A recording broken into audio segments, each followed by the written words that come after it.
A lot of things going on in the South Bay these days, and joining us now with some of the details is San Jose Mayor Sam Liccardo. Thanks for being with us.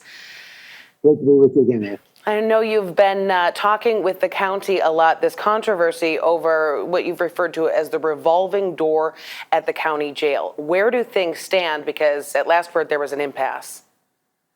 Well, there's been some progress. Certainly, the judges have voted to leave the pandemic era bail order behind. That is to allow it to expire. So we're going to go back to an earlier bail order, which we believe will result in violent and repeat offenders being more likely to be held, or at least to be released under more stringent conditions, so that we don't see quite as many people being released after they've committed violent offenses, or we know they've had repeated failures to comply.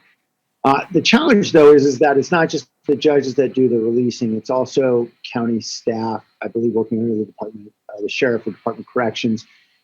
And we really want to have really in-depth discussions to ensure that they're not releasing a lot of folks who have prior violent history or a lot of failures to appear in court, for example, as the current policy may seem to allow. And so what we've seen out there on the streets, and our officers are seeing it really quite starkly, is that we are arresting and rearresting people only to find, after an officer's down at the jail for 2 or 3 hours, that the individual's just been booked, is back out on the street an hour later. And we've got to, obviously, if they're a repeat offender, if they're a violent offender, we've got to protect our community.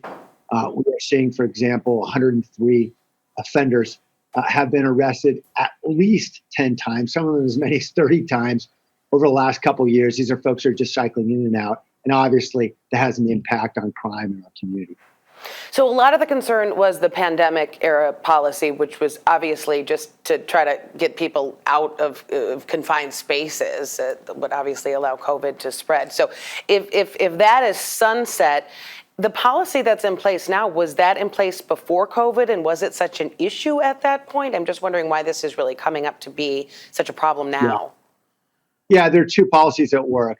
You're right, there's a pandemic era policy. The problem is that the county board has embraced this approach, what they call depopulating the jail on a more permanent standpoint. So we've seen the jail population drop by more than half of its capacity. Now it's back up to about 2,700.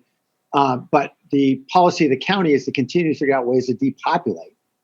And that's perfectly admirable policy if you have a safe way of ensuring that people are not back out there reoffending. For example, if you have enough inpatient drug treatment beds, if you've got methamphetamine addict, rather than just putting them back out on the street where they're going to reoffend. And so it's that countywide policy that is for the long term that is of greater concern for us.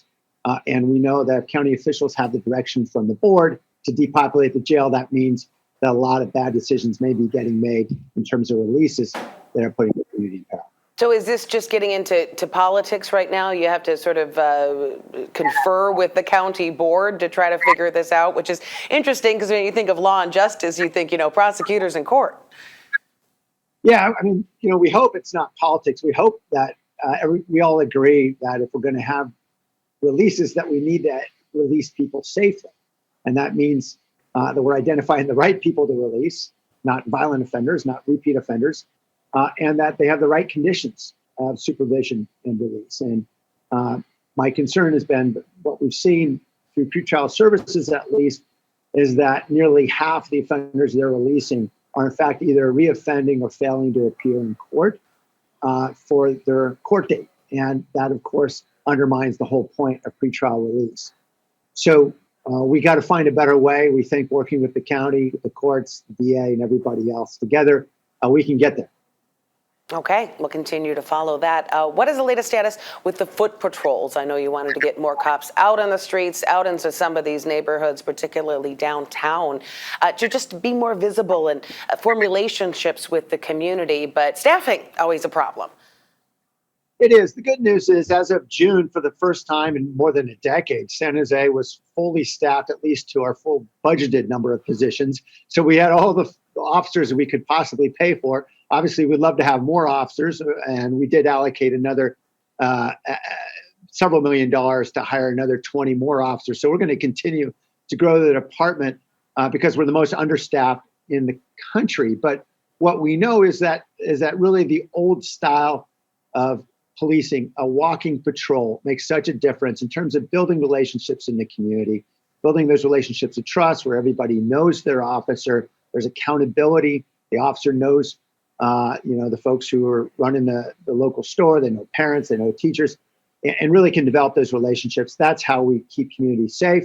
So we're starting with this pilot in downtown. We've allocated funding so we can do this citywide in every every police district. And we think this will be successful. Certainly more of our residents want to see more of a police presence, but they want to see a comfortable police presence. They don't want to see 10 police cars parked in their neighborhood. They want to see an occasional beat cop walking down the sidewalk. So if we have as many as you've budgeted for so far, what's the longer term process of getting more officers out there? I mean, how is it that we're the least staffed police department in, what is it, the country for the population? Yeah, actually, for population, we're the most thinly staffed of any major city in the United States. It has been that way, by the way, for several decades. We've actually expanded our police force by more than 230 officers just in the last 4 or 5 years. So I've been working hard to hire and expand. I think everybody, I should say, has been working hard on the city team, particularly in the department. But we know throughout the country, cities are really mightily challenged. And unlike a lot of other cities that are seeing officers flee and they have a lot of vacancies, we're at least fully staffed for our budget. It's just that the problem is we have a very thin budget for a major city like this. And it's simply a question whether we have the resources at the beginning of the year to be able to pay them. So we have budgeted for more officers, that is 20 more officers in this coming year. So we'll exceed 1,170, I believe. And we're going to continue to add officers. That's what we put in the long-term budget forecast to continue to do that. Okay. We'll wait and see how that materializes out on the streets as well.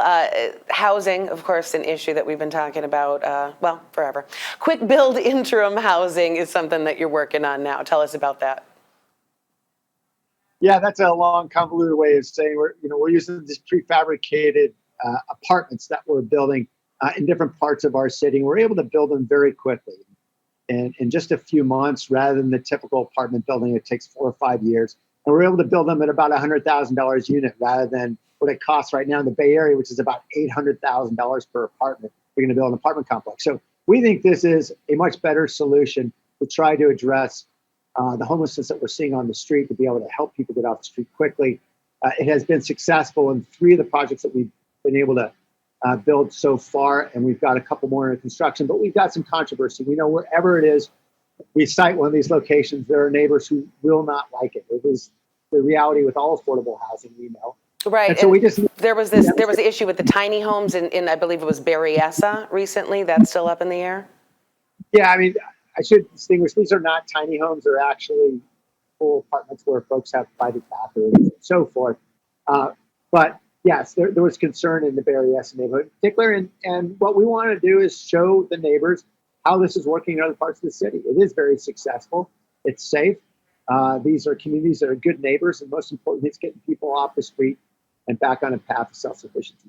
And perhaps it might be more palatable for some of these neighborhoods to see the quick build housing rather than the tiny homes, is there some sort of stigma there? Yeah, we think that quick build housing, it's certainly much better constructed. And, we expect that, it is much safer. And most importantly, it provides much more dignified housing. We think the tiny homes are pretty small, and we know that those are an emergency measure. We think this quick build housing is much more of a long-term solution. Okay. Anything else going on you want to bring up today? It's all going on, Ann, but you covered quite a bit. All right. Very good. Well, we always appreciate your time. San Jose Mayor Sam Liccardo, thanks for being with us on CBS News Bay Area. Great to be with you. Thank you for having me.